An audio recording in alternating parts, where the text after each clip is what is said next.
Hi folks, it's great to see so many people out here with a like-minded set, I think. About a week and a half ago we had more presenters than we did attendees, and that changed radically in the last week and a half or so. I'm Bob Hatch, Chair of the Open Space Committee in town. Also a landowner. Steph and I run a horse farm over on Route Road. And how did we get here? As part of the Open Space Committee, we were looking to follow suit with significant state intensities and federal intensities relative to connecting trails and things like that. So we're looking at a few parcels that might help with trail interconnectivity as well as environmental interconnectivity. And then that led us to looking for some help with the experts from land trusts. So we have contacted North County and Mount Grace, and they've been a major help in this process. Tonight, session's going to be broken up into 3 different segments. The first one will be a hearing from some experts, essentially a Conservation 101 type thing. So there'll be a group of experts on land acquisition, land preservation, etc., which is what a lot of people here wanted to hear about. Then the second thing, we have some people that have gone through this land preservation process. And so we're going to hear about 3 case studies associated with that. And then we'll end up with a Q&A session at the end of it. Relative to the folks that are here, North County's here with Anna Wilkins. She's Director of Land Conservation. Emily Molino, Director of Land Programs, Mount Grace. Julia Fitzpatrick, Conservation Expert. And then we have reps from 3 different segments of DCR. We have James McCarthy from Fish and Game, Felicia Bakay from Water Supply Protection, and Lonnie Fournier from Parks and Rec. So with that, I'll turn it over to Anna. Thanks, Bob. And thanks everybody for coming again. Can everybody hear me in the back?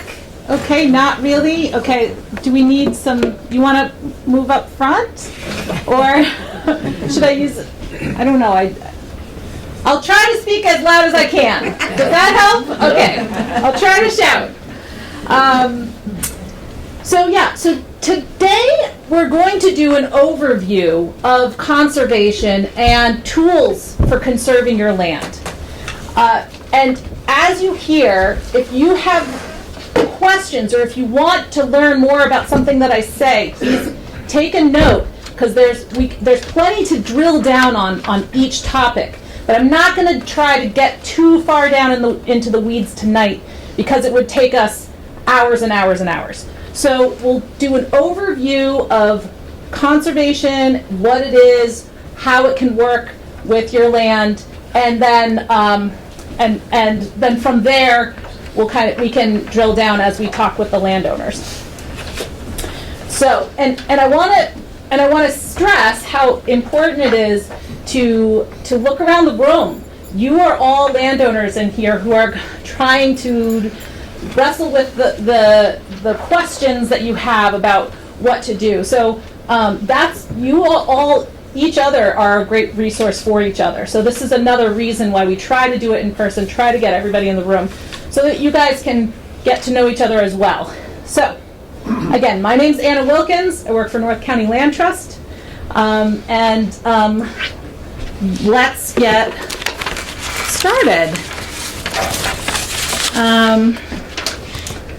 All right, so again, the agenda, we've been through it, but some of the topics, when you registered, a lot of people mentioned that they wanted to hear about Chapter 61 and other land conservation techniques, so we'll cover those that we heard. We're going to talk about working with land conservation partners, and we're going to hear from Mount Grace and DCR and Department of Fish and Game on that. I've got a discussion question that I hope everyone's in the mood for when we get there. And then if we need it, we'll take a quick break and then get back into the conversations with actual landowners who have been through this process and what that was like for them. So housekeeping, we're going to be recording And some folks will be taking pictures. Let us know if there's an issue with that. And also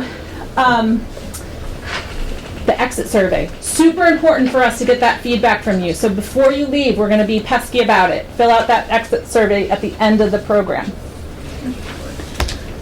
And I just want to make really quick, this program and other programs made possible by North County, Mount Grace, Town of Hubbardston Open Space Committee, and an anonymous donor. So thanks to all of those who've contributed to help make this happen and have some wonderful food here. So, intro to land conservation. We're going to talk about types of conservation. There's permanent, there's non-permanent conservation. Chapter 61 is part of that discussion. And then we're going to talk about holders and the importance of that when it comes to the permanency of your conservation, of land conservation. This is my daughter a few years ago and our hound dog at Underwood Conservation Area, which we'll hear more about, and that's here in Hubbardston. So while I'm on this slide, I'm going to talk about a little bit about what is a land trust. Is everybody familiar with what a conservation land trust is? Or do I need, yeah. So this is what I thought. So what is a land trust? So a land trust is a nonprofit organization that, and I'm trying to find my, there we go. I have another slide for that. There we go. So land trusts are private nonprofit land conservation organizations that work with landowners to permanently protect and conserve environmentally important land from development. So a lot of communities have land trusts and local land trusts, but then they're also served by regional and then statewide organizations as well. So just a fun fact, there are 140 land trusts in the state of Massachusetts, from the local level all the way up to the statewide level. That's more than any other state except for California. and I can go into that history if you're bored someday, but you can call me and I'll tell you about that. But so land trusts work in tandem with municipal, state, and federal agencies to protect those critical tracts of land in or near public lands, or transfer privately protected properties into public ownership when they work with state and municipal land agencies.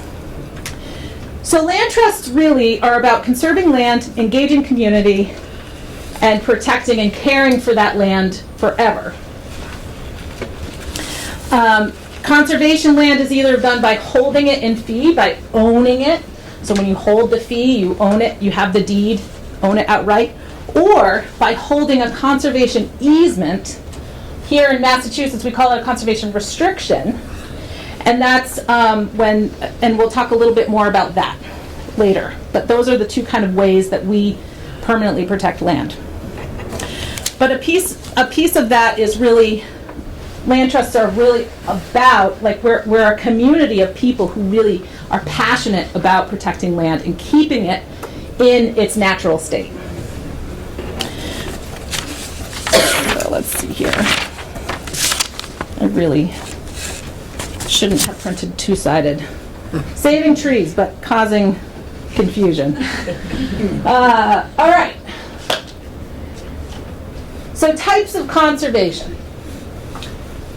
There's non-permanent types of conservation, such as Chapter 61.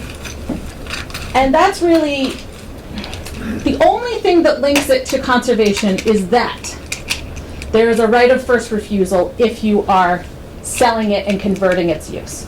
But otherwise, it's a separate program that's really geared at helping landowners with their tax burden. And we'll talk a little bit more about that in the next slide. But I want to talk, so the other type, you'll hear people toss around deed restrictions. Now, deed restrictions can be done, but they're, under Mass General Law, they're only good for 30 years. So, unless you renew it. but that means you have to be keeping track of it, and that means you have to go to the Registry of Deeds after 30 years and renew it. Although, the nice thing about that is that the deed restriction does run with the land. So if you do have a deed restriction on your land and you do transfer it, that runs with the land unless it expires or unless the beneficiaries of that deed restriction reverse it, which they can do. So deed restrictions can be a useful tool in some instances, and that's why I mentioned them here. But they're not permanent, for sure. Usually. Asterisk, if a state agency holds a deed restriction, it is permanent. But that's not common. So permanent land conservation is either, again, fee ownership, so you deed your property to DCR Parks or Department of Fish and Game or Mount Grace or North County, and they hold it as a conservation land, and you don't have any more rights to that property. The other permanent way in Massachusetts is through a conservation restriction or easement. The thing that makes it extra permanent here in Massachusetts is that we have a state process for qualifying that conservation restriction and making it even more of a legal document than just any easement that you record at the registry. It must be signed by your select board or city council, and it must be signed by the Secretary of the Energy and Environment. So that's the conservation restriction and why it's so ironclad here in Massachusetts. This is just this is kind of an interesting photograph. So this is Leominster in 1995 off of Elm Street. And I just want to show a little time lapse. So that is 20 years later in 2015. You can see the farm that was here and the farm that was there. And then this is today. So the changes to our land are gradual over time and in our communities. And there are things that landowners can do now to kind of think about the value of their land beyond development. Leominster is 95% built out now. They don't have any more room to build. They also, a year ago, had catastrophic flooding when 11 inches of rain came, and they're still recovering from that. So some of the benefits that come from our open spaces can be considered now as we make plans for our land, and you all can be a part of that. So I thought that was kind of an interesting demonstration. All right, so let's get into chapter 61. Did everybody get one of those handy booklets? I'm gonna grab one. This one here. If you didn't, there's more of them up here. Oh, you want to come by? Sorry, I left my... And this is a great little booklet, great resource. If you want some sleepy time, bedtime reading, very gripping. So, how many of you have your land in chapter already? You have one, couple of people. So everybody, you can look around, talk to some of the other landowners in the room that have their land in chapter already. Talk to them about what their experience is. But basically, chapter 61 is a program that was designed, it's a tax reduction program, designed to keep the tax burden down for landowners who lived in towns where real estate values and taxes were increasing and placing a large burden on folks who are relying on their land for a livelihood or a way of living, right? So this means a number of things. So if you're a landholder and you are managing your wood lot for timber or for cordwood, you're heating your home from it, You have a forest management plan. You are really considering your forests a resource for your family, and you're not intending to subdivide and sell it off for development. You can enroll in Chapter 61 and get tax, so you can get your taxes decreased because you're enrolled in this Chapter 61, and it's quite a significant decrease. In this book here, they actually have on page 16 an example of the town, the number of acres enrolled, the land assessment, the tax rate, what they would pay normally, and then what it would be if they were enrolled in Chapter 61, A, B, whatever. So, here's one. This is from Phillipston. 72 acres enrolled, land assessed at $180,000. The tax rate in FY17 was $17.54. Regular taxes was $5,100-ish. In Chapter 61B, it's reduced down to $1,200. And Chapter 61 or 61A down to $49.98. So, this is really about helping people who are using their land or managing their land, actively managing their land, to reduce their tax rate.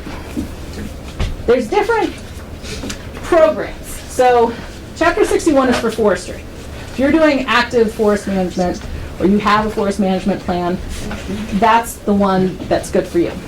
If you are in active agriculture, which means that you make at least $500 a year, with a minimum of 5 acres and then $5 per acre above that, then you can enroll in Chapter 61A. But that's an annual re-upping of that program. Or Chapter 61B, you don't get as much of a discount, but you don't have to, you can have your land in just open space. You don't have to have a forest management plan. And no public access is required for that. Or it could be a recreational use. So this is more for a hunt club or like a fish and gun club could enroll in Chapter 61B. So, or a Boy Scout camp, something like that. The recreational use, if you enroll in it with a recreational use, it either needs to be open to the public or open to your paying membership. So that's what the recreation use is. But under Chapter 61B, there's also that open space one, where you can it's just your backland. You just walk through it. You just ride your ATVs. It's just your open space land. You're not going to do anything with it, and no public access is required. So those are the 3 programs that may fit your situation. Now, enrolling in it is done for Chapter 61. You need to have a forest steward or a forest management plan good for 10 years. So it's a little bit, getting to the point where you can get that tax benefit takes about a year. Chapter 61A is a little less, it doesn't take quite as long, but so December 1st is the deadline for applying with your assessors, and it will happen in the next fiscal year. That's when your tax abatement will start. There's lots of information on this. I'm not going to I'm going to try not to get too far down in the weeds because your eyes will glaze over and you won't retain it all. There's a lot of information. So, but that's Chapter 61.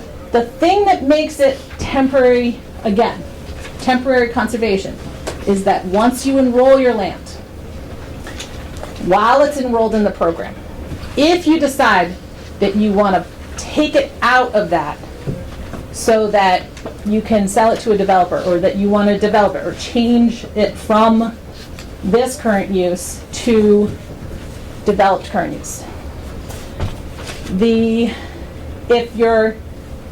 you will have to pay back taxes, the back taxes that you have benefited from, to a certain fact. There's like a look-back term, depending on how long it's been enrolled. So there is a penalty for early withdrawal from the program. And also, if you're selling the land outright to a developer, the town gets right of first refusal. So if you have a bona fide offer and purchase and sale, the town has 120 days to match that. So what's good about that is that the town will have the opportunity to take a look at this, open space and say, is there something, is there a benefit for the town to take on this land? And if they can't, but they think there's value in it, they can sign their right of first refusal over to a qualified nonprofit, such as a land trust. That just happened in Winchendon. Yeah, go ahead. If the property's for sale and the buyer wants to keep it under the chapter, does the town still get 120 days No. first? No. So only if you're taking it out of the program? Right.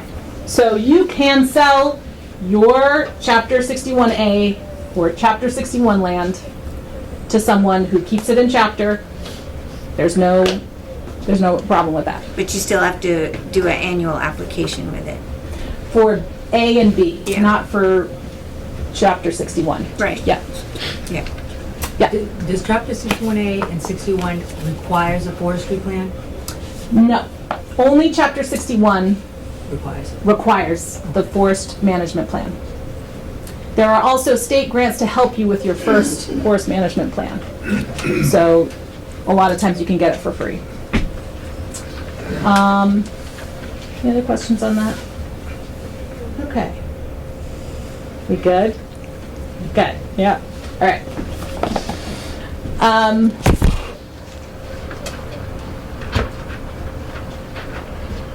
Okay. So now we're going to talk about permanent conservation. And it's important, before we talk about what that means, we need to talk about who your partner, who's the holder of the land. Because that's important. So there are 4 main holders of the land around here that will make that permanent, that conservation permanent. You've got your federal partners, your state partners, your municipal, and your nonprofit. So any one of these entities could hold the land in fee or hold the conservation restriction to make it permanent. And we all know, you've got your wildlife refuge systems, the state, obviously our state parks, our state watershed land, our state wildlife management areas. Those are all permanently protected. And then, of course, we have our municipal conservation areas and parks, etc. The really lovely thing about our state and municipal lands is that they are protected under our state constitution through Article 97. And that's pretty ironclad. So it's a kind of an interesting thing. If you read our state constitution, Article 97 says it is our right as Massachusetts residents to have protected open space. That is our right as citizens, which is great. That means that if the state or a municipality declares this is open space, that means that is really codified in the language of our state constitution to say this is important and we're not going to convert it.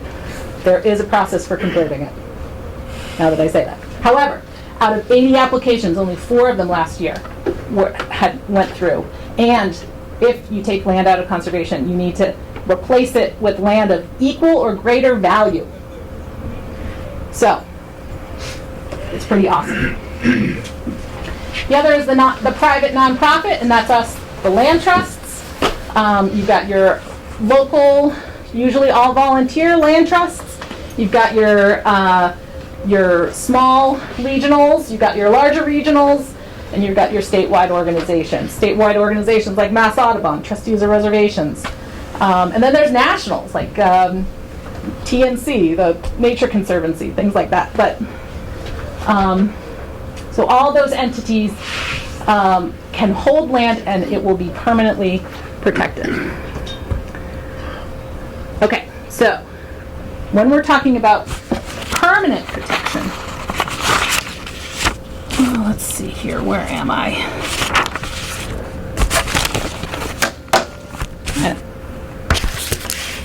Trying to go fast. So permanent protection. We're getting into the fee conservation and then the conservation restriction. So both fee and conservation easement properties must have conservation value. That is number one. The conservation, the legal part of it, the deed or the conservation easement, needs to be conveyed to, again, a conservation organization, town conservation, ag commission, or a state or federal conservation agency. The other thing about when you protect, if you're donating any value of your land, you could be entitled to tax benefits, and I'll talk a little bit about that in the future slide. How am I doing? 60?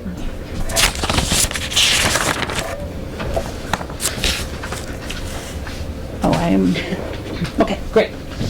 Right on track. So conservation easements or conservation restrictions. This is where the landowner retains the ownership and the management responsibility as well as benefits. But they sell or donate their right to develop their property to the holder that we are talking, one of those holders that we are talking about. So it's then they're in this, the land is now in a relationship with that holding agency, whether it's DCR or DFG or a land trust or the Concom or the AgCom. So what's nice about that is that it runs with the land, it's permanent, it's not just you, it's with the land. It's customizable. So you can harvest timber, you can run your farm, you can make management decisions about the land. You can, it's your land still. But you've given, you've basically given that right to subdivide it and develop it to an agency that is not going to let you do that. And so what's nice about that is that there's a lot of benefit to the landowner still. And the land is permanently protected. But you're then the land is in that relationship with with the holder of the restriction. And we have to remember that, the land is going to be here for a long time beyond our ownership. The nice thing is that public access is not necessary. This is kind of, public access is not necessarily required. And there's an asterisk there because that depends on the way in which it was protected, the conservation values that it's protecting, and the partner, the holder that is holding onto it. So there's lots of different, that's kind of, I'm putting an asterisk there because sometimes if you're using certain grant programs or if you're working with certain organizations or agencies, they will have that requirement of public access, but these are things that will be very clear from the start. The owner continues to pay taxes on that land, but you can keep it, you can stay in Chapter 61, and sometimes, and a lot of people think, well, if it's in conservation, then my taxes will be decreased right away. The thing about it is that each town assessors has the discretion to say whether they think that that's right or not. So what we try to say is don't automatically think that just putting it in conservation is going to decrease your taxes. Because if your assessor says, actually, I don't agree with that, then you're in a battle with them and they, it's whatever. So, but that Chapter 61 program is right there for you. And you can keep it in Chapter 61 and just keep rolling it over, keep enrolled in that, and your taxes are lower. And that ensures that your taxes will be lowered because of the conservation. Your assessors might say, yes, we see the diminished value because you're never going to develop it, and the only thing that we think land is valuable for is housing, for example. Then they may do that for you without, but we never. It's not a guarantee, is what I'm saying. So that's why our advice to landowners is just keep it in Chapter 61 if you got it in there. Yeah. Now, the last line is 61, does that include 61A and B? or Yes. just Sorry. 61? A, B. Yes. Okay. Yeah. Just yeah. Yep. Could a landowner build a barn on land that's under a CR? Potentially. So again, this customizable. And there's an asterisk there because, again, depending on the conservation values that are being protected, and depending on who the holder is, there may be certain things that partner will require. For example, Department of Fish and Game, you have to allow hunting. That sort of thing. With watershed supply, there's certain restrictions on the watershed because they're protecting drinking water. But, however, there are ways that the document of the conservation easement is set up so that you're able to put in reserved rights. And you can put in areas where there's a building envelope. I don't know. I think at some point I'd like to put a barn here, right? You can sketch that out on a plan and say this is the building envelope we want to reserve. You can have a reserved right to build the barn at a future date.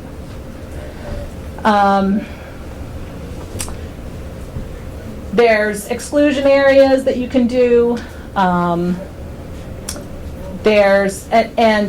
one thing that is nice about working with one of the land professionals here is that they can help guide what makes the most sense. Maybe don't include all of your land in that conservation restriction. Maybe carve off 5 acres that's not in there. Maybe reserve a couple building lots because you think your kids someday will want to build houses. So you do 2, A&R lots and conserve the rest. Or those are the kinds of things that you can do for sure. And those are the kinds of questions that you'll need to think about as you are, thinking about the different responsibilities and everything that you're trying to weigh. Some people have lots of family. That's sometimes something to consider. What's my brother going to say? What's my, niece going to want? That kind of thing. But it's a great tool for landowners that are looking to still be in relationship with their land, but then also have it protected permanently. Okay.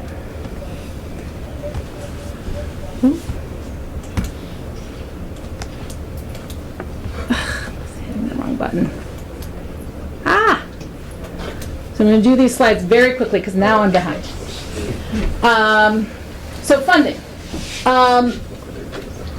Depending on the conservation values your land holds and the entity you're working with, a conservation project may have different pots of funding that it can grab. Grants, the federal, state, private foundations, depending on the agency or entity you're working with. They may have budgeted funds, allocated funds that are just for conserving land. Our state agencies have little pots of money. Oops. And sometimes our conservation organizations as well. And then also, land trusts are used to having to fundraise for, they'll do capital campaigns to help state agencies, municipalities fundraise for conservation projects, which is another thing.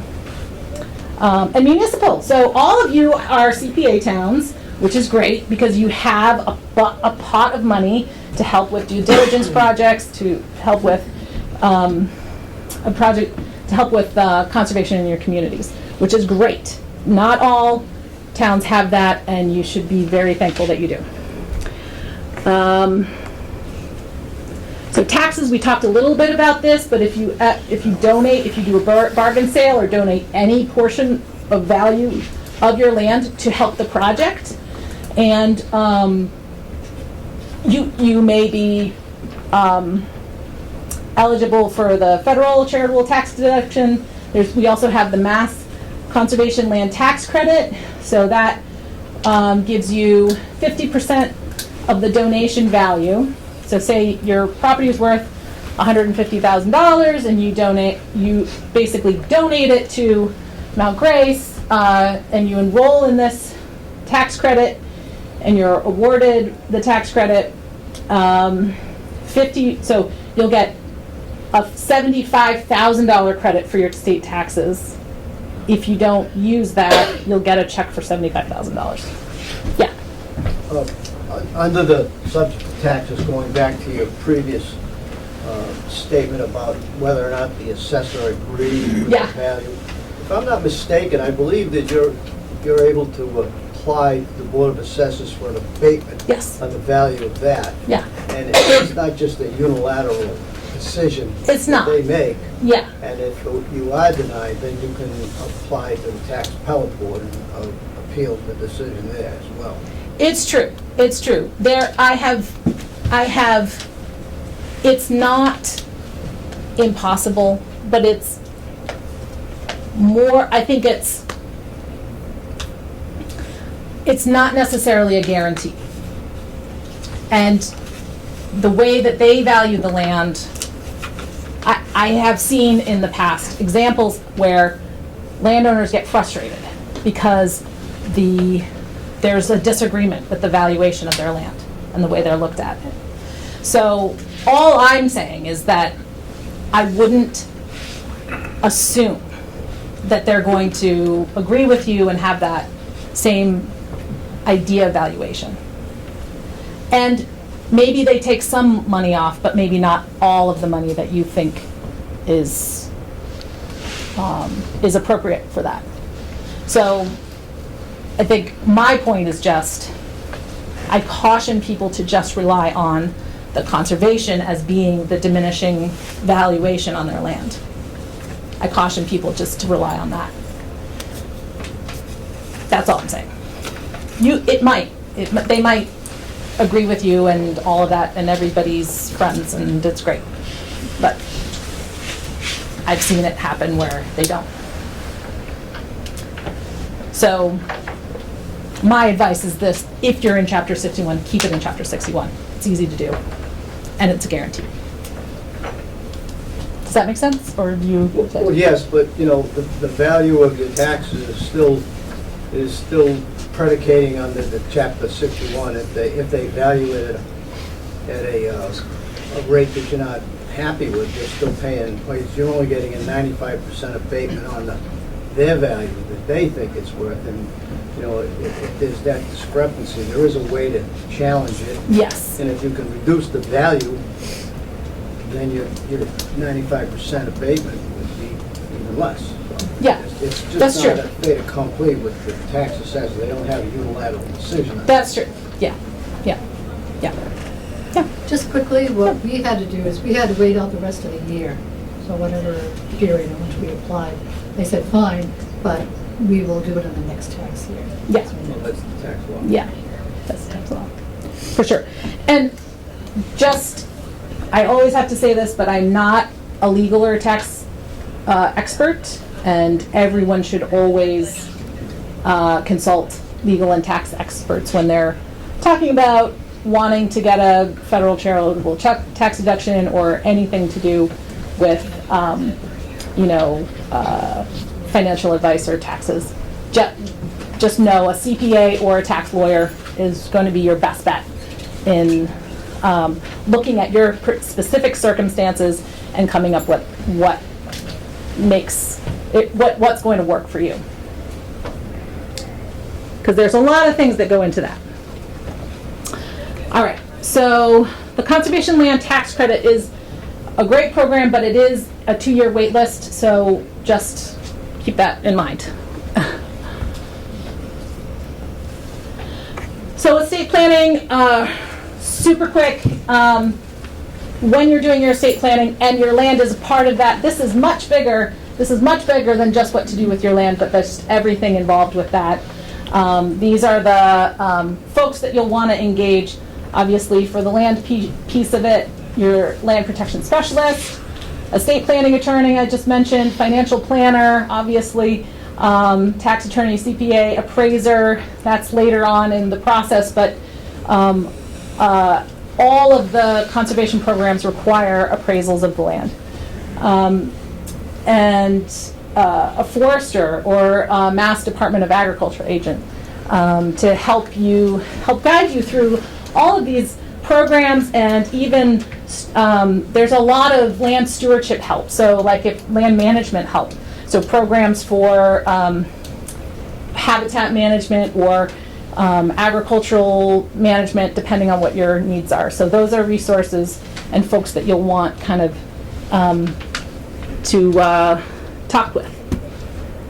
All right, and now I'm going to pass it over to Julia really quick. Talks about finding that right conservation partner, because we talked a lot about those holders of the conservation and how important that is. Julia will tell us a little bit more about Mount Grace and about finding that right partner.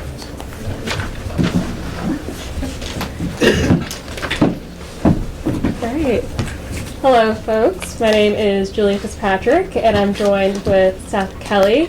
We are both conservation project managers at Mount Grace Land Conservation Trust, and tonight we're excited to have the opportunity to tell you a little bit about our organization. So, Mount Grace Land Conservation Trust is a regional land trust. We serve 23 towns in north central Massachusetts, including the towns of Hubbardston, Templeton, and Phillipston, where folks may be joining us from tonight.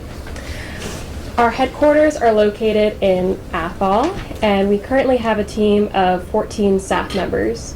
We've been around for 39 years, and we've been involved in the conservation of over 39,000 acres. Yeah, so our mission is we're just trying to benefit the environment, the economy for future generations. And we really look to our agricultural, natural, and scenic lands that we want to work with. We really work with the landowners to find out what your vision is for your land, what you'd like to see this be into the future. And we work on that, whether it's an active farm, has natural habitat, critical habitats, or even if it's just opportunities for recreation. Those are the lands that we'll work with and with the landowners. Yeah, and as Seth mentioned, Mount Grace works with the landowner to really understand their goals, and we aim to match the landowner's goals and their land to an appropriate conservation mechanism. And the first step in that process is an initial intake phone call conversation with a member of the Mount Grace Land Conservation team. And with that, thank you for your time, and I'm going to hand it over to Lonnie.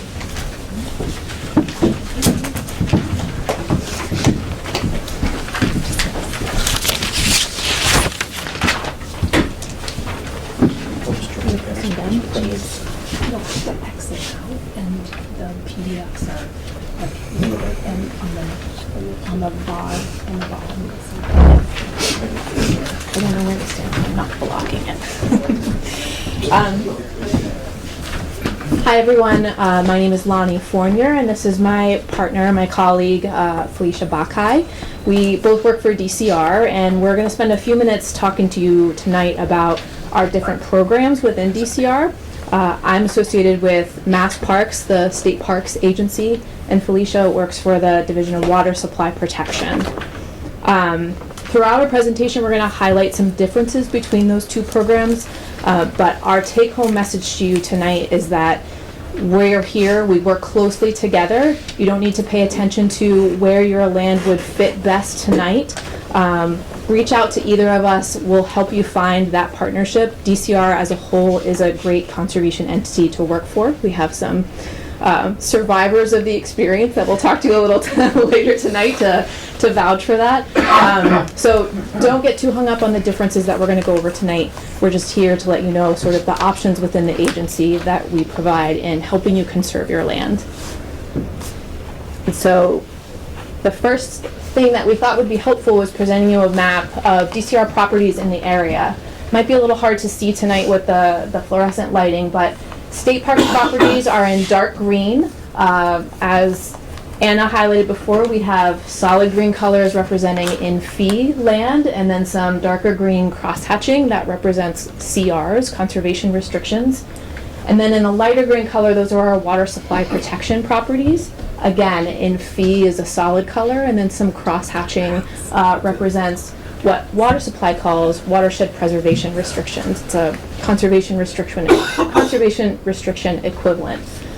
You may also notice that all of the watershed lands fall underneath that blue cross-hatching that goes from left to right across the screen.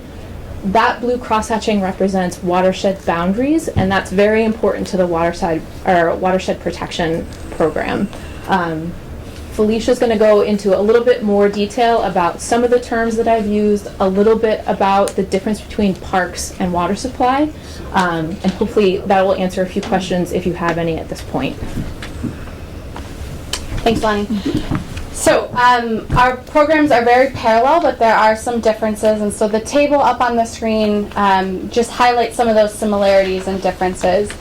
In terms of our focus area, just kind of zooming out beyond the 3 towns that I think most folks are from here tonight, Mass Parks works statewide, and they really focus on building around existing parks, existing state parks.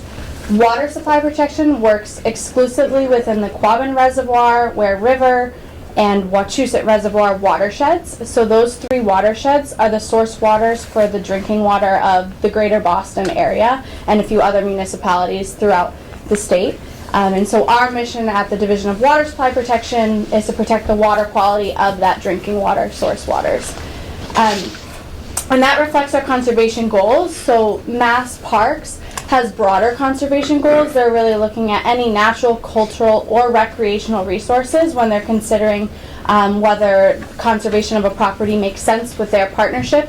We're primarily focused on water quality. Having said that, we are a conservation organization, and we do take into account biodiversity, landscape resiliency, and connectivity. Those are still important to our division as well. It's just not the top priority. In terms of funding options, we both have relatively stable conservation funding.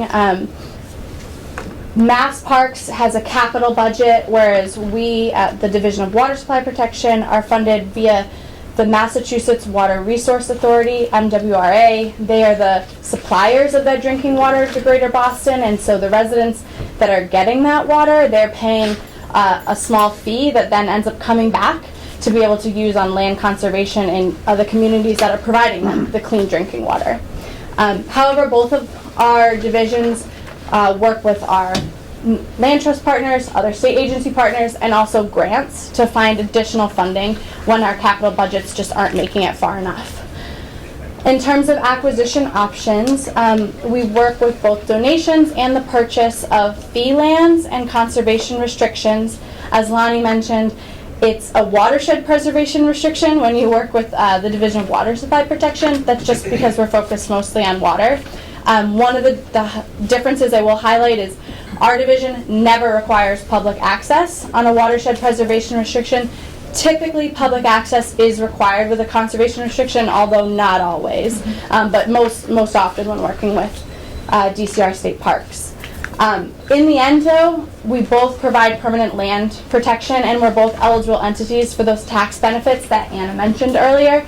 And at the end of the day, all you have to do is reach out to any one of us up here, and we're going to find you the right conservation partner. So this is just to kind of give you a little bit of a taste of what our different agencies and divisions do. And so with that, I'm going to turn it over to James.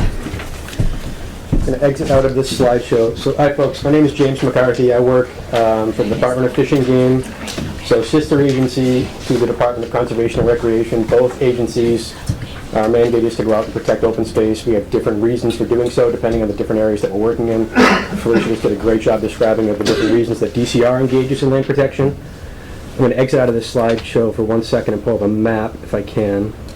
Yeah, down at the bottom. Yep. Down. Yep. Okay. And then the tabs. Yep. Which one? So. Okay. Any of Can I just leave the areas there for now? Yep. That's kind of zoomed out. You can see that. Okay. So again, the Department of Fish and Game. So again, we use similar tools as the Department of Conservation and Recreation. Anna went through a variety of different land protection methods that landowners can go through, whether it's Chapter 61, conservation restriction, deed restrictions, the fee interest in the land, meaning to sell the land itself.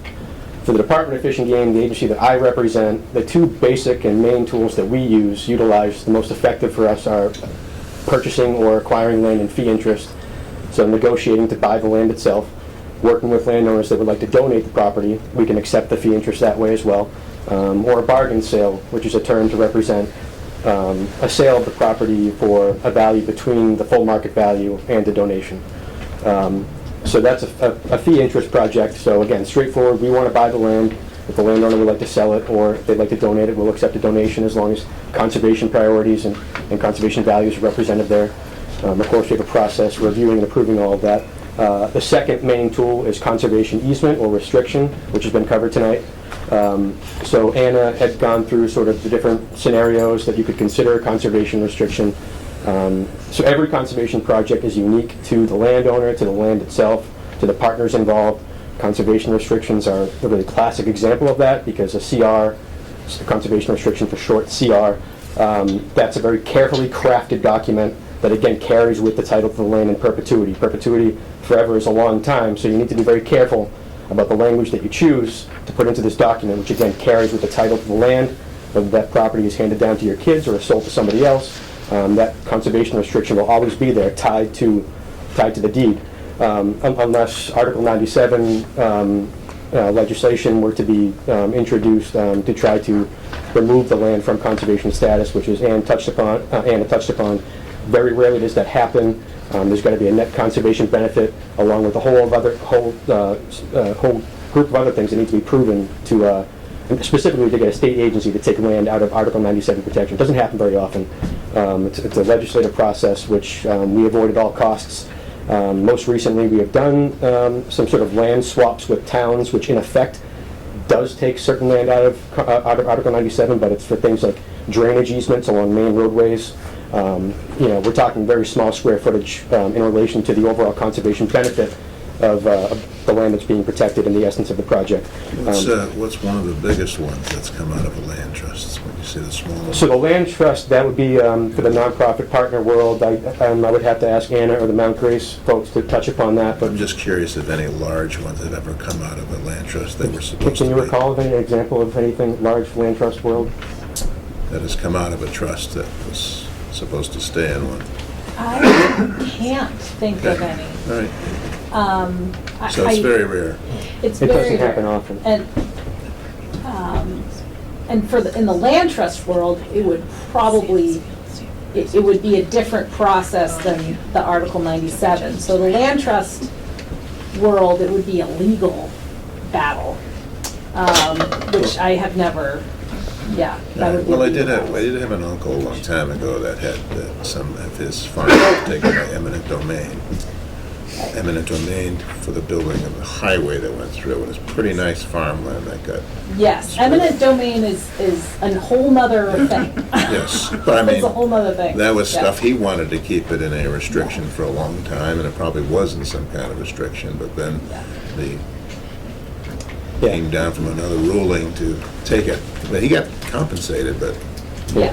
There are some very interesting examples from decades ago that Yeah. we've learned from Changed. examples in the past, and we've gotten better at the land protection tools that we make use of.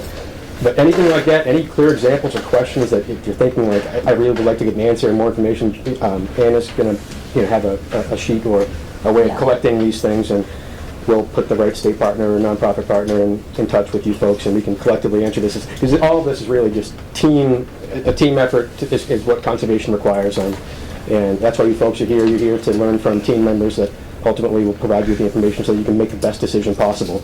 So again, I sort was of, just hoping that it was really rare. it's extremely rare. Extremely rare. Yeah. It's not anything that we ever do. As a state agency, it's not anything that we would ever really entertain. Again, unless there were a situation like I had mentioned where if there's a drainage easement that's required for a road improvement project that is benefiting the greater public. There are certain examples. I could probably give more examples of that. So, yeah, don't go to sleep like the computer did. So we will acquire the land in fee interest. That's our preferred. Our number one method is to acquire the land itself. Secondly, we can acquire conservation restrictions. Just quick on the conservation restriction, if it's held by Fish and Game, we do require public access. There are examples of conservation restrictions, which again, from the past decades ago, that were negotiated such that public access was not allowed, or it's restricted to some extent. For example, maybe it allows public access but not for hunting. Nowadays, it's, again, in the Department of Fish and Game, it's our mandate, one of our main priorities in protecting land is to provide public access. So that's really number one. So whether it's acquiring the land itself or working on a conservation restriction, one of the central goals is to provide public access to that property, and whether that benefit is for hunting and fishing access, or if we're protecting a wildlife corridor, improving local and regional connectivity, protecting a property that represents climate change resilience, and things of that nature. Other reasons that we'll acquire land, obviously, is for species protection, whether it's rare and or endangered species habitat. And again, public access is really one of the main things that the Fish and Game is really focused on when we're working on these conservation projects. I guess one caveat to that would be if there were a conservation restriction that were donated, there is some flexibility there to discuss with the landowner what public access benefits may be provided, specifically in a donation situation. But in primarily, 100% of the cases where Fish and Game is acquiring a conservation interest, if we're paying something for it, we're using public dollars to do that, and the purpose of that is to provide a public benefit, so public access goes along with that. So what this map here shows generally is just how great of a job the Department of Conservation and Recreation have done in light blue protecting land in the town of Hubbardston, and that all goes to what Felicia had represented on her maps with the watershed overlay, and Hubbardston is primarily within that watershed district. So I'm going to come over here. It's not going to be easy to see, but so the dark green are the state DCR fee ownership lands, and the very few light green areas are what? If you could zoom in, that would be helpful, sure. But this is just to say, so we have a couple of properties in the town of Hubbardston owned by Fish and Game, and I mention that because when we're looking at new projects, one of the main things we try to do is add on to properties that we already own and or protect through an easement. So in the town of Hubbardston specifically, there probably aren't a great number of opportunities compared to Templeton and Phillipston and Barry, Petersham, and Rutland and some of the surrounding towns, just because of the presence that DCR has done such a great job in town already and the watershed qualities that are important to protect here. But that's with all that said, there are still opportunities for Fish and Game to work with abutting landowners that may abut our Natty Brook access property. We also have our Hubbardston WMA in the center of Hubbardston, which is fairly small. And just over the Hubbardston town line in Templeton is our brand new Templeton Brook Wildlife Management Area, which was just created this past fiscal year. And thanks to the generous participation and cooperation of Buck Shope, who was here with us tonight, So just as an example of what Fish and Game has done in town, and I know that we've got to keep this moving, but I'm happy to speak with anybody in Hubbardston or in the surrounding town that they may have an interest in working with Fish and Game. Again, if you directly abut Fish and Game and you've got an interest in learning about opportunities to work with us, I'm happy to speak with you.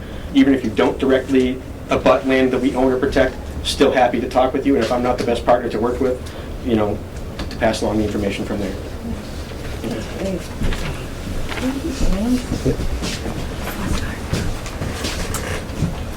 All right, moving right along. We're already up to our, so I have just a fun thing. Well, I think it's fun. You guys. But we're going to take, we've been talking at you for quite a while. So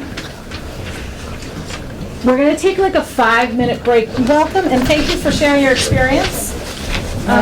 Thank you for having us. Tell us about your land. Our favorite topic. So, Yeah. so thanks so much. And you are on the clock. I'm going to give you 7 minutes.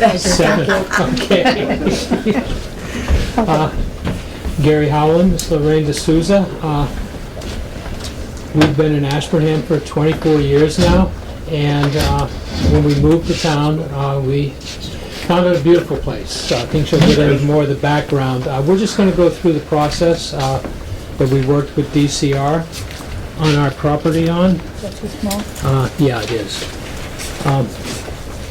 DCR has been our best friend in Ashburnham, at least with the Ashburnham Conservation Trust, which we are both members. Back in, well, this has nothing, personal experience, we helped protect 14 acres on the Bluefield stream. We'll pass on that one. On our property, we own 30 acres. We purchased in 1998, escaping from New Hampshire seacoast area, which was getting heavily developed.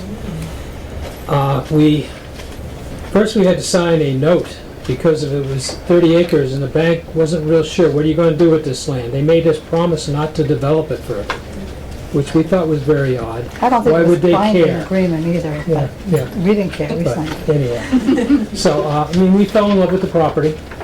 Okay, it's a lot of wetlands. There was enough room for, I think, 5 more houses on the property, and somebody that was there in front of us was actually considering doing that. So There was the contract had already been signed by Yeah. someone else trying to buy the property. So yeah, we were back up. we were back up. His financing fell through, so we went ahead with it. In 2008, we had it surveyed because we knew we wanted to do protection on the property. So we had cut off 26 acres of the 30 and then just sit on it because we put our house up for sale. We were going to move 1.5 miles away further in the woods, and the market fell out. Like 10 minutes after we put it 2007, on. 2008, everything tanked. So we just sat on it. Okay, we sat on it for 10 years, rented it out some. Big mistake.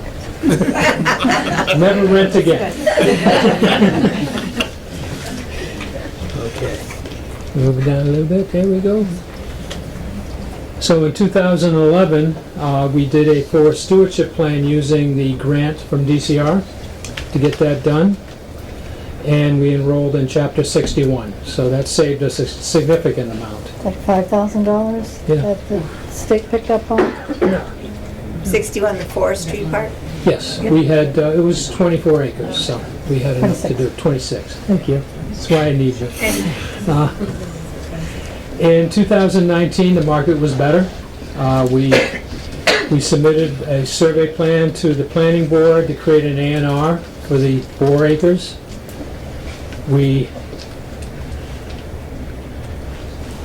In preparation to sell the property. After 10 years, the house finally sold. It's my little house. It's cute. And we got in touch with DCR and we worked with a lawyer, Janet Morrison. Some of you may know her. I know Anna does. There she is. Okay. And she helped us get in on the Conservation Land Tax Credit Program. So we made about $16,000 on that. About half of that was taken away because of capital gains on selling the house. And so the DCR took the conservation restriction. And then donated it. we did, yes, but we got the tax credit. And we donated the fee ownership to the property to the Conservation Commission. And what that did was, what Anna didn't hit on was a double layer of protection, which I love. Okay, that means a conservation agent or agency owns the fee of the property, and then another conservation agency owns the conservation restriction. It's never going to get touched.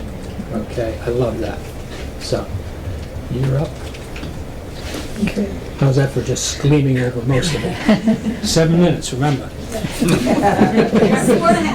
So we were asked to share our experience dealing with DCR and suggest to you why it is that you should do business with DCR.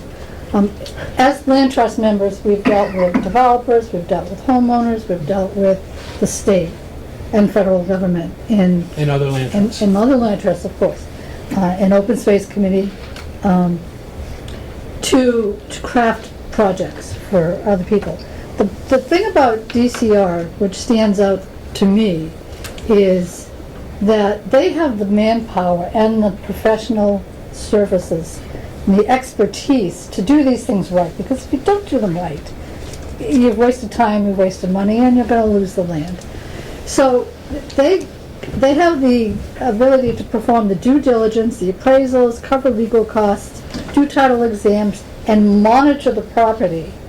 If you let someone talk you into selling your property and they say, well, we're going to conserve 10 acres or we're going to conserve some of this land and have it governed by a homeowners association, if you're interested in conservation, don't buy it. The only real way to do this is just what Anna told you this morning and what these people have told you.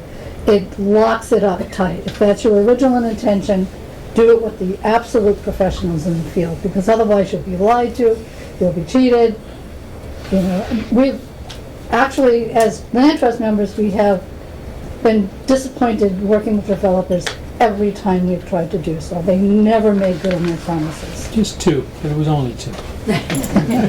Well, no, there were a couple others, but unless they're giving you land. But if you do anything in exchange for setback waivers or, you know, just... Guarantee a trail. Right, yeah, we've got like a section of the Mid-State Trail that we were promised, got obliterated. So that's not going to happen with DCR. You're going to have a team of planners who know what they're doing and do it correctly and honestly. Everything they do is forever. And then there's no real estate commission cost if you work with DCR versus selling it. You're going to have to pay commissions. Why do we do it? We did it because of our love for the land, and we quickly realized that when we moved into Ashburnham that we were living at the headwaters of 3 major watersheds, and that became critical for us as individuals and as land trust members. So that's why we do it, and this is how we do it.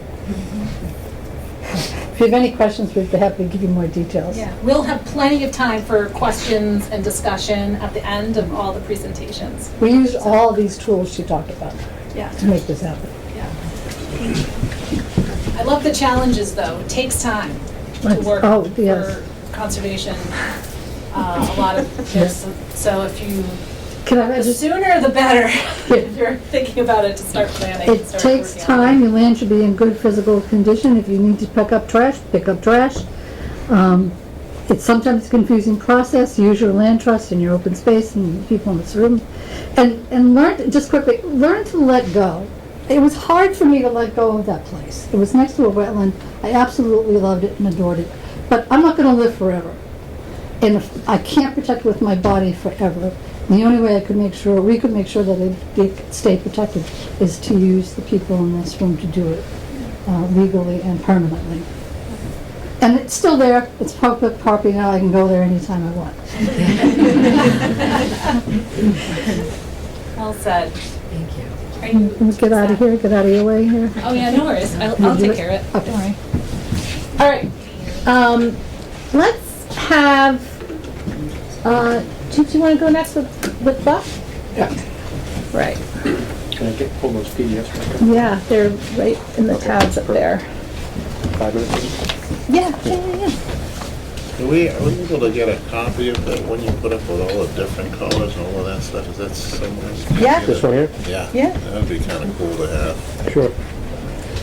Yeah, and Yeah, Not we right can, now. yeah, we can send that Yeah, out. and for those that are handy with the internet, you can navigate to mass.gov and search in the search bar Wildlands Viewer, and it's an online free GIS tool that anybody can use, so you can go to any town in the state, zoom in, click layers on and off, priority habitat, wetland layers, and you can see what's going on in your town, what's going on right next to you, see what conservation entities protect the land in your town. What's that called? It's called the Wildlands Viewer. Wildlands Viewer. Yeah, but we go to mass.gov and just type in wildlands in the search bar, you'll find it. Yes, that's how I made this map. So all this data is readily available, assuming you can navigate the internet, which sometimes easier said than done. So the parcel, the property we just protected in the top corner across the town line in Templeton that's part of Buck's property. That's our new Templeton Brook WMA. And I'm going to show a quick map of how we kind of got to protect that property. Yeah, zoom in a bit. We'll zoom in here. Yeah.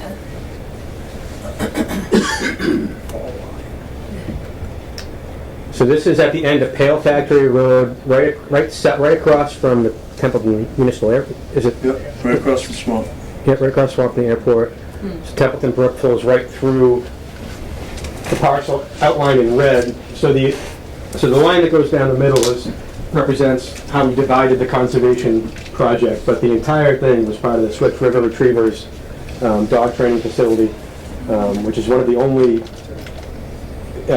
probably the best, one of the only and the best retriever training facilities in New England. And I'm not going to pretend to talk about it. There's some good places in Maine. I have a friend that has 1,000 acres dedicated to dog training up there. So, but I bought this property in its entirety in '97. I had a real job at that time, and it took me about, I don't know, probably 8 or 10 years to get it really worthwhile to this part here to do the dog training. And during that time, I started thinking, boy, it's really hard to find a good place to train your dog, because before I had this, I would go over to Birch Hill and the dog would cut a pad in the pond with a piece of glass in the water, or they would run into barbed wire I wouldn't see. So I was very, if you don't own property to train and you've got to go to those places to train your dog, we run competitive events, hunt tests, and field trials. It's dangerous to the dogs at best. So I thought, well, I don't have any children. I want to leave this for the dog training community. So I thought, well, I'll just sell it to the local dog training clubs. Well, they don't have any money. And then I started talking to Fish and Wildlife and James, and it got really complicated because I didn't want to give it up until I was done training. And I'd probably be the day after I die, I'll be done training. So so we got Mount Grace involved, and they've been good to work with because it was a pretty complicated project trying to decide where to draw the line, how to do this, how to do that. And what we ended up doing is we sold that part to Fish and Wildlife. That was in June of this year. And we're well underway for the CR for the other portion. There's a couple groups. I have a couple training friends of mine who would want to buy it, but also Worcester County League is also into it. So that would open it up to all kinds of dogs, not just retrievers that I do. As long as it stays open, I don't care what kind of dog poops on the property. It doesn't bother me. So as long as it's a safe place for people to train their dogs, that was my goal for the whole thing. And so I can't thank James and Mount Grace and Emma and Julie and everybody for all the help that they've given me. And it's a long, complicated process, but I'm very happy with how it turned out. I'm glad to be able to offer that up when I'm gone. So. Yeah, and this was a great project, very unique to anything that I've ever worked on myself. Not unique in that it was a partnership working with Mount Grace, because state agencies would work with nonprofit partners and town partners all the time.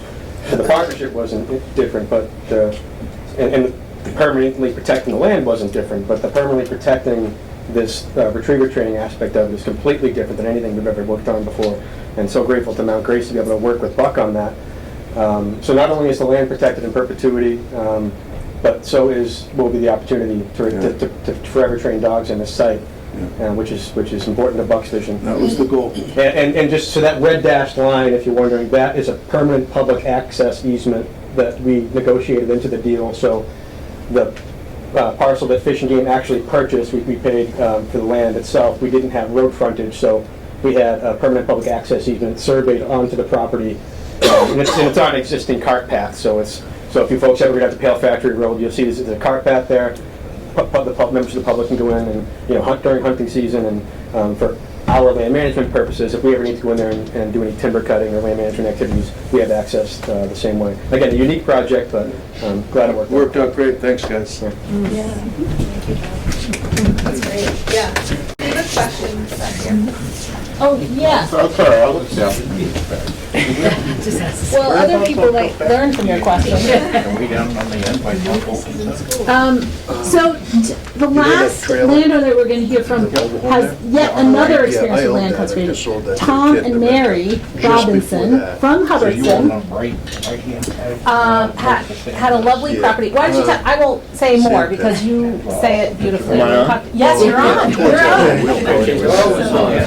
Oh yeah, just there's no that. Mary's going to give this presentation.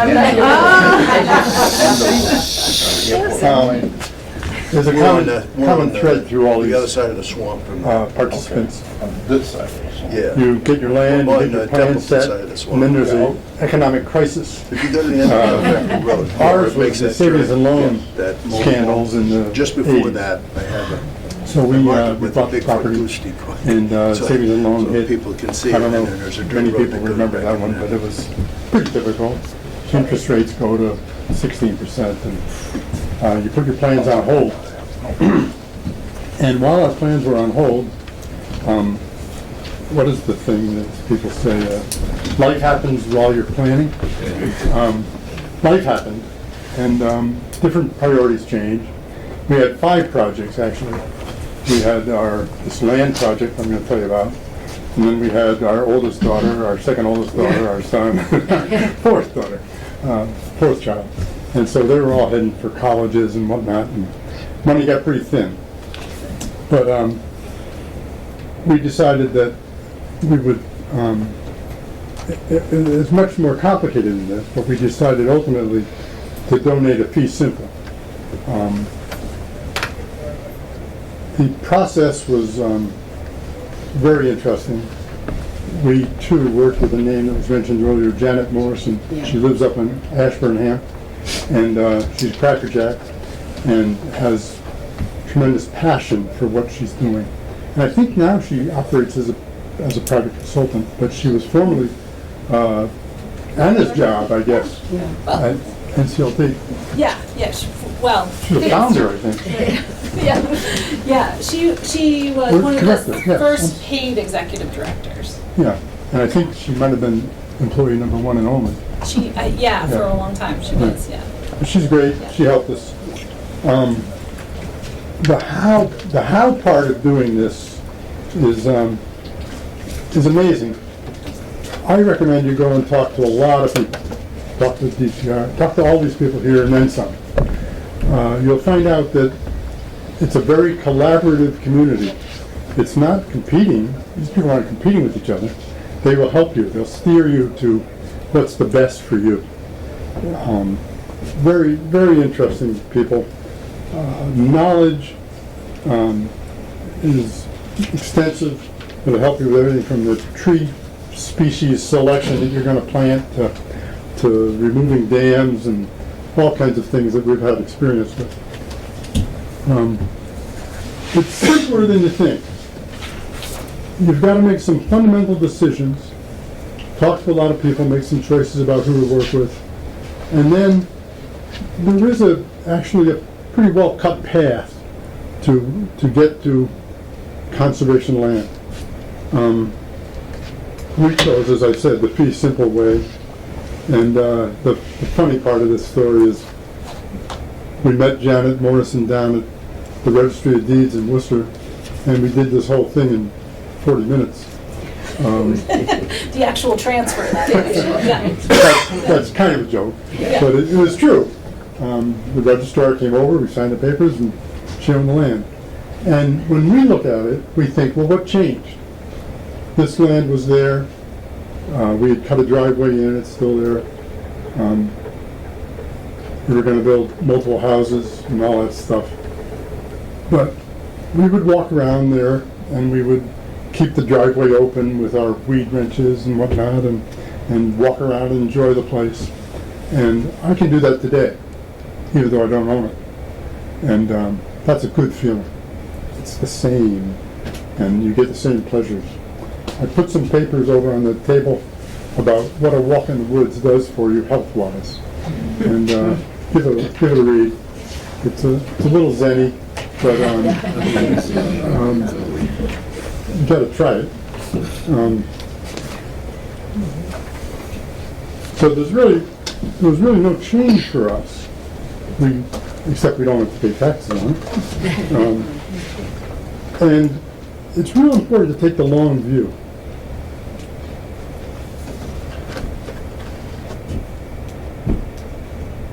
Sorry. This is a condition I have. It's not very genuine, it's physiological, so I can smile through this. But my father said, it's very important to plant a tree knowing that you won't enjoy the shade. And there's a couple things over here on trees. There's a great book by Doug Talmy on just oak trees. He's a fantastic author. Suggest you read it. Massachusetts has an extremely high population density, and it's steadily getting more populated. Anna showed the time-lapse photography and very cavalierly said, and it happened slowly over 20 years. That's a quote. I'll tell you, 20 years goes by every time. You have to really think about what you're going to do and get it moving. So take the long view. Is it 20 years or is it 200 years? This place 200 years ago, Massachusetts was deep forested. And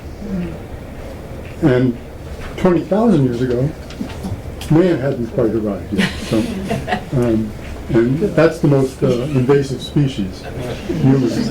Sure. And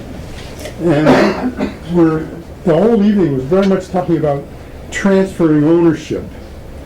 But equally, or perhaps even more important, is the stewardship capability of the organization to whom the new owners join and own. What resources they can marshal to monitor and protect that land from the stewardship point of view. Haven't talked about it too much, but there's some people here that do stewardship for North County Land Trust, and they do a great job. So that's really my point. The permanence of it is, of course, for humans, but it's also for all of nature, the plants, animals, all of it. Thanks for your time. Yeah. Thank you very much. So I want to just open it up to any questions folks have, discussion. Again, some really great points brought up by our landowners that, this is, my colleagues here are team members, and we're really about basically helping landowners understand the tools that are available to them to achieve the goals that they want to achieve. So it's not that everybody, a conservation restriction is right for everybody. It's not just that, fee donations right for everybody. But there's all these different tools and partners, and we feel our job is to help you understand the conservation values that you can then partner with the right entity and get the right resources to make what is best for the landowner and then also best for the land and the community.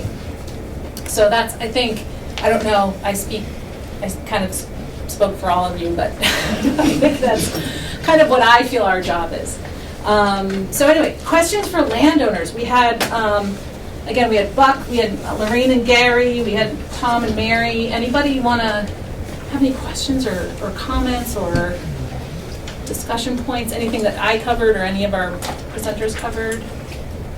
Maybe Yeah. a silly question, because it sounds like a lot of people here have experience.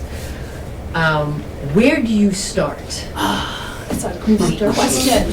Where do you start, Bob?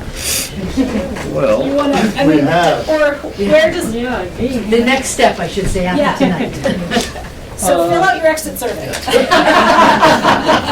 Talk and ask questions. I didn't mention, as part of my little speech relative to being on the open space and owning a farm up on Rood Road, we have 52 acres up there. And I didn't mention that we put that into Chapter 61. And when we went down that path, we didn't know anything.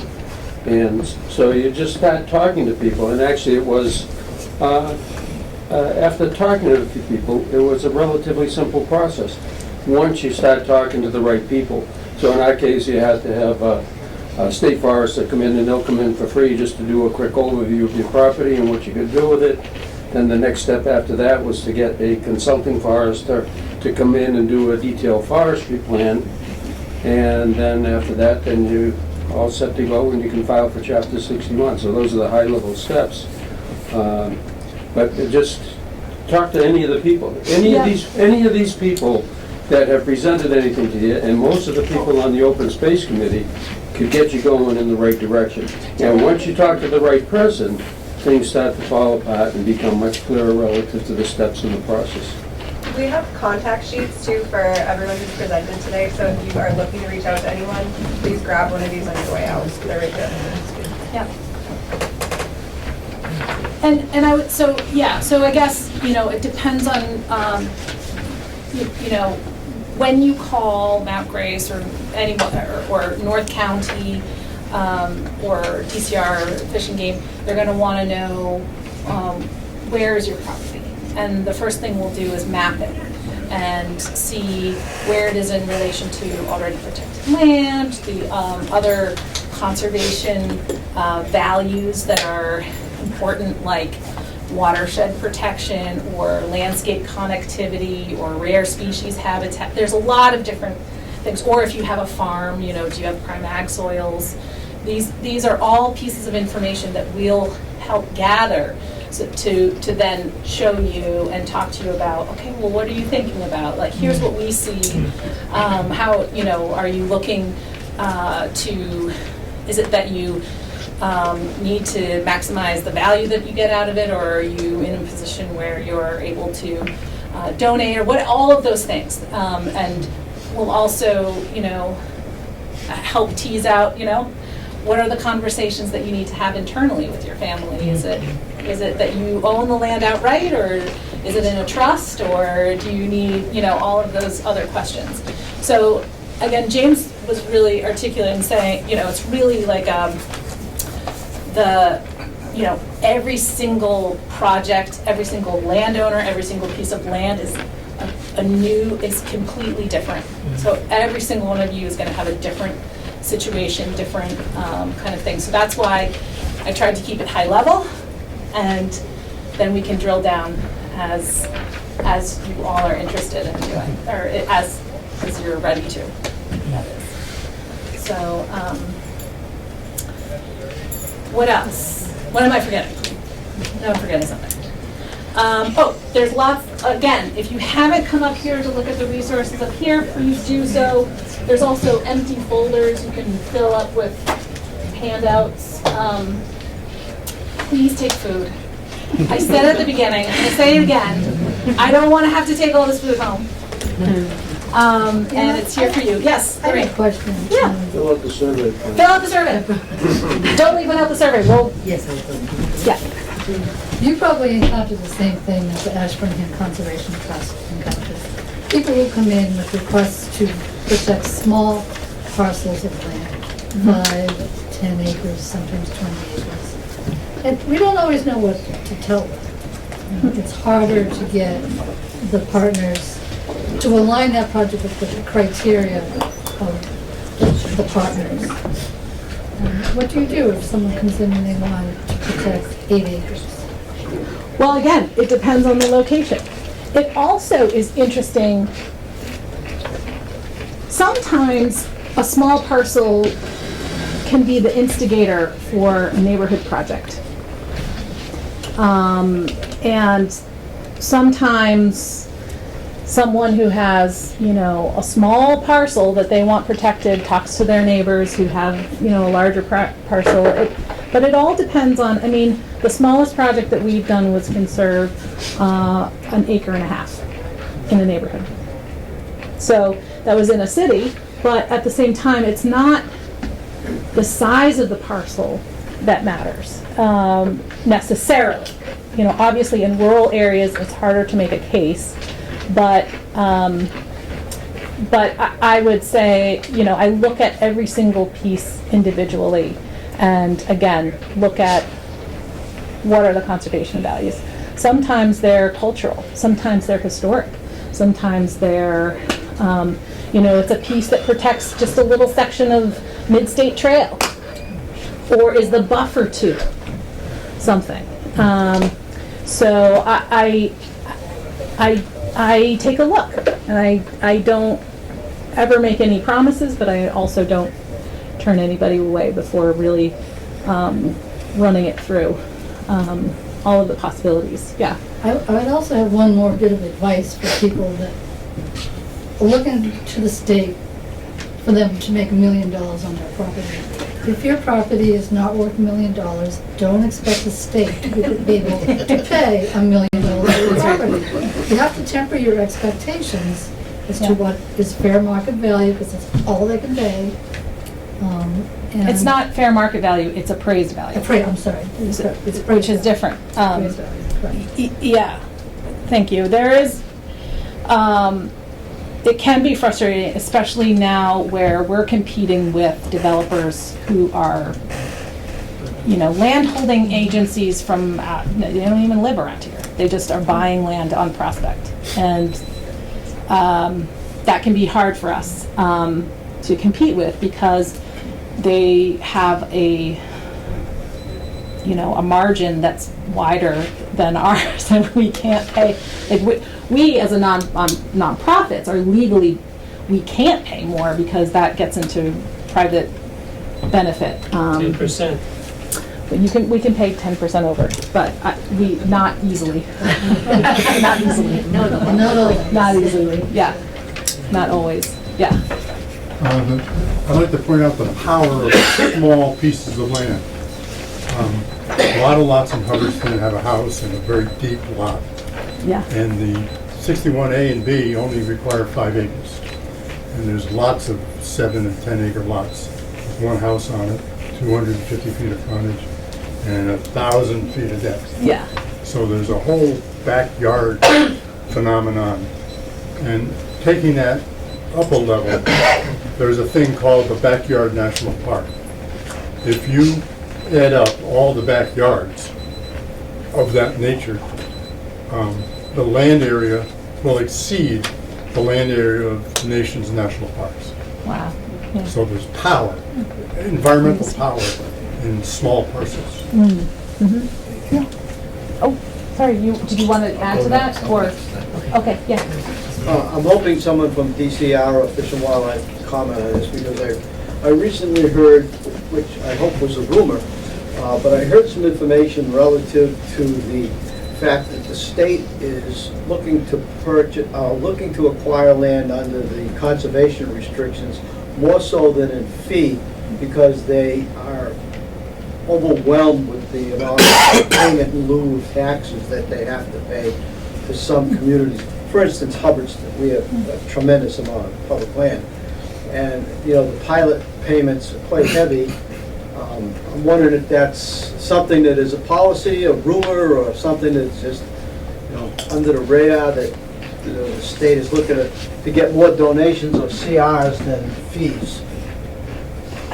So I can speak to that first. So I would say that it depends on the property, what the best fit is, and the conservation values. So it's not a general policy that we're pushing for more CRs or more WPRs, but in terms of our management priorities. So I think Fish and Game does CRs a little bit less, but if it's a parcel that's not abutting anything that we own, but we're still interested in seeing it conserved, maybe from our management perspective, we'd rather see a CR because we don't want an ownership island where it doesn't abut anything that we already own and manage. So in that instance, we might push for a CR.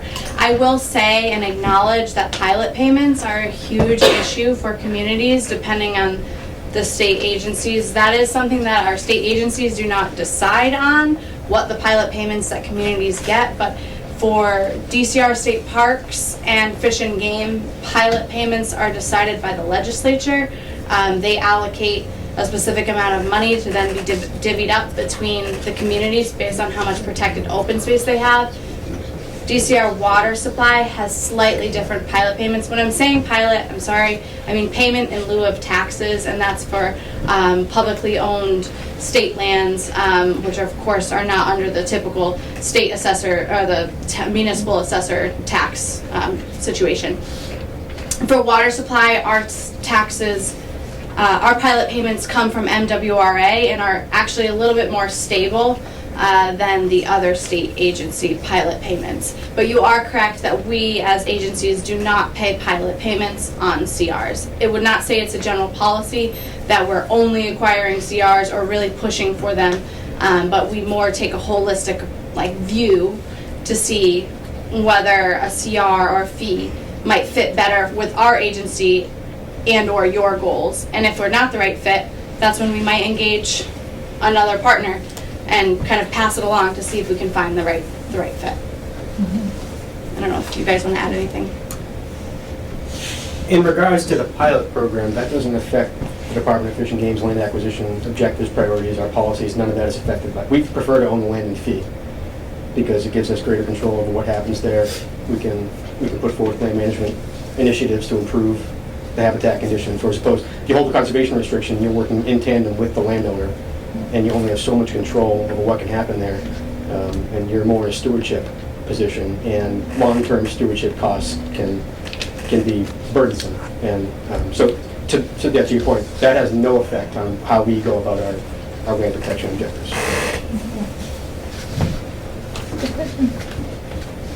Yeah. Just as the state tax is impacted, so too is the municipal tax impacted.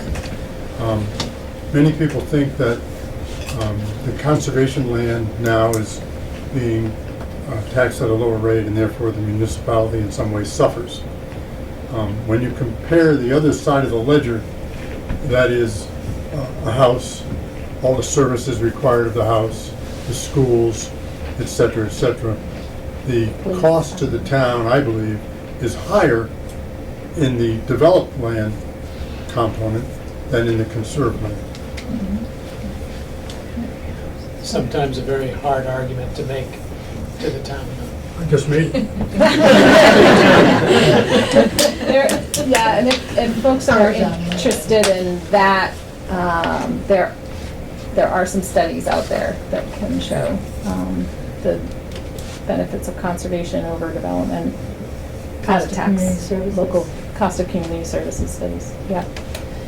And in the town's annual budget stuff, isn't the payment in lieu of tax is always listed somewhere in the, that's because everyone asks us just how much does the town get for land. It's like a mystery to a lot of people. What do they get for all these lands? Yeah. There's got to be somewhere, look it up when they do the budgets and stuff. Do you know if there's a source for that information? We can find out and because I know when we asked the selectmen. I mean, it's public information. It's just Yeah. where you can find it. I don't know off the top of my head. It's hard to find sometimes. Yeah. It's in the town accounting records. The budgets. In Hubbardston, it's about $450,000. Right. Yeah. You'll find it on the internet.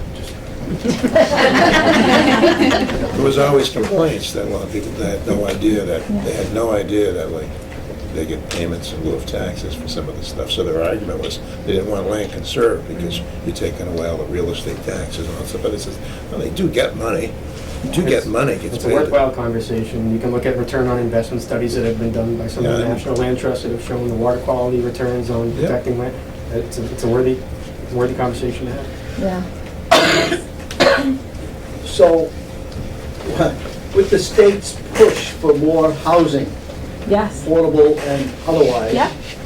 how is it affecting the agencies and yours as well as the state agencies and the procurement of land? Well, that's a great question. It's certainly,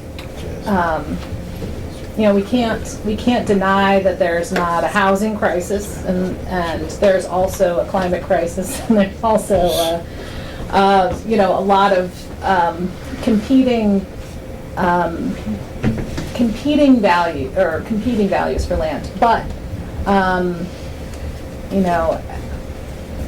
I think that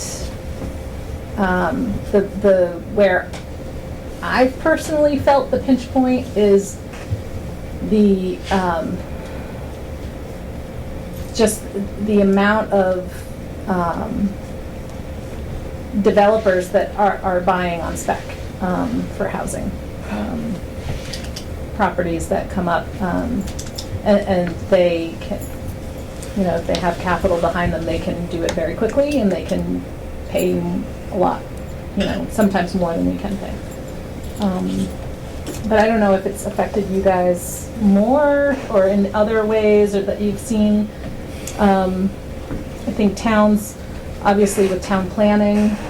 I could comment just on so an appraisal is done when we purchase property. We'll hire an independent appraiser to value the land, and what they value it on is the highest and best use. So what is the use that would give you the highest amount of profit for that specific property? Is it for cluster subdivision, affordable housing, or Form A lots, which is developing the road frontage with maybe some big backyards? Is it a shared driveway? So an appraiser is going to make that independent determination based on zoning and all the land use possibilities. So whether it's zoned for a property that can be used for affordable housing, or if zoning, it's a rural residential area that requires 300 feet of frontage. So ultimately, whatever the appraiser can use as a safe assumption is what will get factored into what the value of the property is, and which ultimately will dictate what a state partner can pay for it. So that's a good question, but I mean that's what we hired the appraisers for, is to help determine value. But I don't know if that helps to answer your question at all. So I mean it affects the way we do business, but ultimately the way we do business is always the same, in that we'll negotiate based on the comparable sales that are available given market trends, and then we'll substantiate that by getting an appraisal done by an independent contractor to make sure that we're not overpaying and things like that. Well, I was worried about the competition, I suppose, more than anything else. Yeah, go ahead, Seth. On the competition side, what I've seen happen already, people are having stronger conversations. So there are affordable housing groups like Habitat for Humanity and other groups that are talking with conservation areas or trusts. So they're trying to come up with ways to make both happen. But I really want to push the fact that it's the vision of the landowner. If you see that you'd like to see your land have a conservation value, but also maybe contribute to housing issues or whatever, to have that conversation, it brings in all different partners, and there's some really creative ways that people, I think, are doing both. Like, there's some incredible conservation land trust deals with housing component that is beneficial, I would say, to all, and it kind of helps out with all those conversations of how do you help the environment and the people. So it's just being clear on what you want to do with it. The other thing is, someone was asking about small parcels, and there's another interesting conversation that happens. There's two very small parcels that have been brought to our attention, and it's really not a good fit for us. But the person who's bringing it to us, they just want to donate it and do something to honor their mother. And so the conversations we're having, what is the best way to honor your mother? What is something else we can do with this if it doesn't have a strong conservation value? Is there some other value there? So once you put that conversation in play, it's not just between us, it can go even bigger. But as long as you have a clear vision on what you want to do, I think we can pretty much make it happen. So We hope, yeah. Is Fish and Wildlife are they interested in property that borders DCR property more so, or would it be more of a DCR thing? If you have a fairly large parcel that already borders a state forest. So I think that falls into the category, was it Ann that mentioned, so again, sort of team, but the land is protected, and that's the most important thing. If there's a landowner interested in protecting it, find a way of getting it done. But yeah, but to your point, I mean, that would be probably a conversation we would start off. We would, again, first steps, look at maps, start looking at maps, and then start looking at resource value. Okay, who abuts it, who's next door? With a simple phone call could probably get a quick answer. DCR, are you interested in this, or is this a better fit for Fish and Game? We'd run down a quick list of what priorities would make sense for either agency, and then we'd make a fairly quick decision as to who should take the lead on it. But, so it doesn't, so just because it's Fish and Game or DCR property doesn't preclude Fish and Game from being involved, and vice versa, because we protect land for different reasons in some cases. Right. So you'll see that across. If you look at the wildlands viewer, you'll see all across the state we have properties, Fish and Game, abutting DCR. Right. I didn't know if that was more attractive to Fish and Wildlife having a piece that. It does add to it because that's the connectivity issue. So if you've got a property that is say like the hole in the donut, and it's surrounded by conservation land, and whether that's conservation land that's state, town, land trust protected, that connectivity is a big part of that conservation value that we look for a new project. Right. Okay. Thank you. Yeah. Yeah. Yeah. Those are all great questions. All right. Oh, we're over time. I'm sorry, folks. So, yeah, I know. I'm keeping you all up past my bedtime. So thank you all for coming. And